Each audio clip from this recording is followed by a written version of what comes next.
بات دراصل جو ہے وہ کیونکہ جو کیس ہے جس کا متوقع ہے کہ فیصلہ جو ہے وہ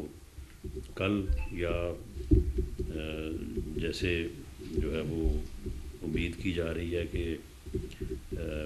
فیصلہ جو محفوظ ہے وہ سنایا جائے گا، جو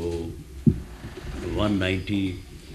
ملین پاؤنڈ، وہ اگر آپ روپوں میں بتائیں تو زیادہ لوگوں کو سمجھ آتی ہے، تقریباً وہ اس وقت کوئی 60 سے 70 ارب روپے بنتا ہے۔ وہ کیس 2 جمع 2 4 ہے، اس میں کوئی ابہام نہیں ہے، بڑی سیدھی بات ہے کہ ایک آدمی کا جو پراپرٹی ٹائکون ہے اس کا وہاں پہ پیسہ جو ہے، جو نیشنل کرائم ایجنسی ہے وہاں پہ، انہوں نے وہ پیسہ پکڑا، اس کی کوئی لیگل جو ہے وہ جسٹیفیکیشن وہاں پہ نہیں تھی، کیونکہ وہ اوریجنلی جو ہے وہ پاکستان سے وہ پیسہ جو ہے وہاں پہ ٹرانسفر ہوا تھا، تو انہوں نے اس پیسے کو، اس رقم کو جو ہے وہ انہوں نے وہاں پہ جو ہے وہ یعنی انہوں نے ضبط کیا، اور اس رقم نے جو ہے وہ پاکستان کی گورنمنٹ کو جو ہے وہ انہوں نے واپس بھیجنا تھا۔ وہاں پہ بجائے اس کے کہ وہ پیسے جو ہیں وہ جن صاحب کے تھے وہ اپنا کیس کنٹیسٹ کرتے، انہوں نے وہاں پہ ان سے کمپرومائز کیا، انہوں نے کہا کہ جی ٹھیک ہے، میں آئی پلیڈ گلٹی، تو یہ پیسے جو ہیں یہ ٹھیک ہے، یہ پاکستان کی گورنمنٹ کو واپس ہونے ہیں، تو میں گورنمنٹ سے جو ہے وہ تصفیہ کر کے تو جو ہے میں یہ پیسے جو ہے وہ ہم واپس بھیج دیتے ہیں، تو ہمیں یہاں پہ جو ہے وہ اس کیس میں جو ہے وہ پروسیکیوٹ نہ کیا جائے۔ اور وہ جو تصفیہ ہو گیا اس کے نتیجے میں وہ پیسے جو ہیں وہ ان صاحب کی جو لائبلٹی تھی سپریم کورٹ میں، جو انہوں نے سندھ میں سرکاری اراضی کے اوپر قبضہ کیا تھا، اس کے نتیجے میں جو 460 ارب روپیہ جرمانہ جو ہے وہ ملک ریاض صاحب بحریہ ٹاؤن کو جو ہے وہ سپریم کورٹ نے عائد کیا تھا، اور انہوں نے اس کو انسٹالمنٹس کی صورت میں جمع کروانا تھا، تو یہ ان کا پیسہ جو وہاں پہ پکڑا گیا اور وہاں پہ جو کنفسکیٹ ہوا، تو اس کے نتیجے میں اس نے پاکستان کے جو ہے وہ خزانے میں آنا تھا، وہ پبلک منی ایکسچیکر میں آنا تھا، تو انہوں نے اسے جو ہے یہ معاہدہ کر کے تو اس جرمانے کا جو فائن کا جو اس کی لائبلٹی تھی سپریم کورٹ میں، اس کے اس کو جمع کروا دیا، یعنی اس کے پیسے وہاں پہ جو ضبط ہوئے وہ یہاں پہ آ کے اس کے اکاؤنٹ اس کی جو ہے وہ لائبلٹی میں جمع ہو گئے، اور اس کے نتیجے میں، اس فیور کے نتیجے میں، یعنی ایک حکمران جو ہے اگر وہ اپنی سرکاری پوزیشن سے کسی کو بینیفٹ کرتا ہے اور اس کے نتیجے میں کچھ حاصل کرتا ہے، تو یہی تو کرپشن ہے، یہی تو کرائم ہے، جس کو وہ کہتے ہیں کہ جی نہیں جی کوئی فائدہ نہیں اٹھایا۔ وہ بھائی وہ جو ٹرسٹ ہے، وہ ٹرسٹ جو ہے اس ٹرسٹ میں آپ دونوں میاں بیوی دونوں اس کے جو ہے وہ ٹرسٹی ہیں، آپ کے علاوہ تو وہاں پہ تیسرا تو کوئی بندہ ہی نہیں ہے اس میں، اور آپ کو اس ٹرسٹی ہونے کے ناطے اس پراپرٹی سے متعلق وہی اختیارات ہیں جو کسی بھی بندے کو اپنی جو ہے وہ وراثتی جائیداد میں جو ہے وہ ہو سکتے ہیں۔ تو اس فیور کے نتیجے میں کہ سرکاری پیسہ، گورنمنٹ کا پیسہ، عوام کا پیسہ اسی بندے کی لائبلٹی کو ایڈجسٹ کرانے میں اسی کے اکاؤنٹ میں جو ہے جمع کروا دیا، آپ نے یہاں پہ تقریباً 8 ارب روپے کی جو ہے وہ پراپرٹی جو ہے وہ حاصل کی ٹرسٹ کے نام کے اوپر، اور پھر ساری ٹرسٹ کو نہیں گئی، اس کے علاوہ 240 کنال جو ہے وہ آپ نے ادھر بنی گالہ میں جو ہے وہ فرا گوگی کے نام ہے، وہ کون سا ٹرسٹ ہے؟ فرا گوگی بھی کوئی کسی ٹرسٹ کا نام ہے؟ اس کے علاوہ جو ہیرے کی انگوٹھیاں اور جو اپنا ہیرے کے جو اپنا دوسرے ہار، وہ اس کے علاوہ ان کی بھی جو ہے وہ کروڑوں میں مالیت ہے۔ اور ایک ایسا بندہ جو ہے جو کہے کہ جی وہ ایک ملک تھا، اس ملک میں وہاں پر ان کا ایک کشتی تھی، وہ کشتی جو ہے وہ سمندر میں ڈوب گئی، جی اس وزیر اعظم نے استعفیٰ دے دی، یہ کہانیاں ہمیں یہاں پہ جو ہے وہ سنائی جاتی تھی، جی تلاشی دیں جی، رسیدیں پیش کریں جی، تو اور اسی وقت جو ہے اسی وقت یہ کام جو ہے وہ ہو رہے تھے، اور اب ان کی جسٹیفیکیشن دی جا رہی جی وہ ٹرسٹ کو جو ہے وہ دے دی گئی. اٹ مینس کہ ایک آدمی جو ہے وہ ڈاکہ مارے، لوٹے کسی کو، بینک لوٹے، ڈکیٹیاں کرے، اور اس کے بعد جو ہے وہ ایک مسجد بنا دے یا ایک مدرسہ بنا دے اور کہہ کے دیکھیں جی میں نے تو بڑا جو ہے وہ نیک کام کیا ہے. اس کی کہاں سے جو ہے وہ جسٹیفیکیشن ہے؟ اور یہ جو ساری چیز ہے یہ ڈاکومنٹڈ ہے. کوئی یہ کہہ نہیں سکتا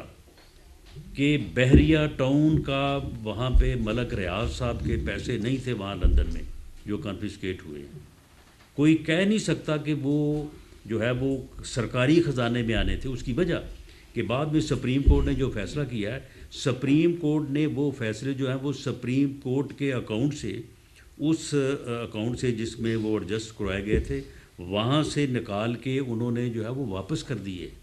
وہ اکاؤنٹ نمبر 1 جو ہے وہ اسٹیٹ بینک آف پاکستان، اس میں واپس آ چکے ہیں. وہ لائبلٹی جو انہوں نے ایڈجسٹ کروائی تھی وہ واپس آ چکی ہے by the decision of the supreme court. اب اس فیصلے کی موجودگی میں ہمارا تو یہ دعویٰ ہے کہ اس کیس میں جو ہے وہ عدالت اس کے علاوہ کوئی اور فیصلہ نہیں کر سکتی کہ ان کو جو ہے وہ مجرم قرار دے. یہ اس بنیاد کے اوپر ہمارا دعویٰ ہے. یہ سپریم کورٹ کا فیصلہ ہے. سپریم کورٹ نے یہ ثابت کیا کہ یہ جو ایڈجسٹمنٹ ہوئی ہے، یہ پیسے جو سپریم کورٹ کے اکاؤنٹ میں یہ غلط آئے، یہ انلیگل تھے، اور انہوں نے وہ پیسے جو ہے وہ قومی خزانے میں جو ہے وہ اسٹیٹ بینک کے اکاؤنٹ میں جو ہے وہ بھیجے ہیں. تو یہ ان چیزوں سے جو ہے وہ دھیان ہٹانے کے لیے جو ہے وہ اس قسم کے پراپیگنڈے کو جو ہے وہ ہوا دے رہے ہیں اور اپنے آپ کو جو ہے وہ مظلوم بنانے کی جو ہے وہ کوشش کر رہے ہیں. لیکن معاملہ یہ ہے کہ انہوں نے جو ہے یہ کرپشن کے کیسز جو، اور خاص طور پہ یہ کیس جو ہے یہ بھی جو ہے وہ ثابت ہوتا ہے. اور یہ جو اریسٹ کے لیے جو کمیشن چاہتے ہیں اس کی کوئی جسٹیفیکیشن پریما فیسی نہیں بنتی. جو جواب اس کا ہے وہ ہم بالکل جس طرح سے آج میٹنگ کا احوال جو ہے وہ صدیقی صاحب آپ کو بتائیں گے اس کے مطابق جو ہے وہ ہم دیں گے. تو یہ چند گزارشات ایک منٹ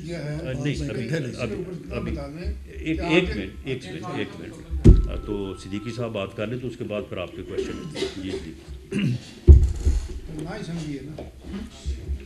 جی بسم اللہ الرحمن الرحیم.